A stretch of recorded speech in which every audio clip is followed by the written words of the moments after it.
Марат Оразғалин деген кім? Сіз оны танисыз ба? Бүгін сіздерге елімізге белгілі сценарист, шоумен Марат Оразғалиннің өміріне қысқаша шолу жасайтын боламын. Алдын ала арнама тіркеліп, лүпіл басуды ұмытпаңыз. Марат Мәдетұлы Оразғалин 1984 жылы Алматы қаласында дүниеге келді. Әкесі заңгер, анасы музыка мұғалімі. Бала кезінен әзілге, өнерге жақын болып өскен. 2001 жылы Әл-Фараби атындағы Қазақ ұлттық университетіне түсіп, шығыстану мамандығын меңгерді.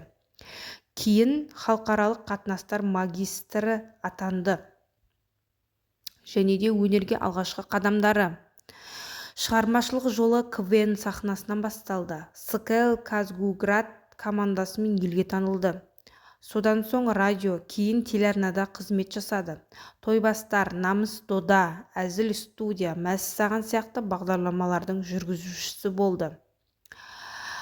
Марат тек экранда ғана емес, кадр сатында да өнімді жұмыс жасайды. Ол сценарист, режиссер, продюсер. Оның авторлығымен түсірілген жобалар Вузыры, Пәленшеевтер, Патруль, Бәсеке, Сәке және Қызық лайф. YouTube және ютубтағы қазіргі белсенділігі. Бүгінде Марат YouTube платформасының жұлдызы.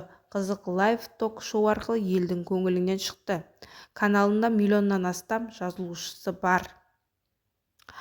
Қорытындылай кететін болсақ, Марат талант, еңбекқорлық, тәкаппарлық, осы үшеуі Маратты халық сүйіктісіне айналдырды.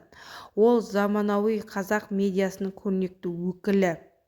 Марат Оразғалин тек шоу-бизнес емес, ол стиль,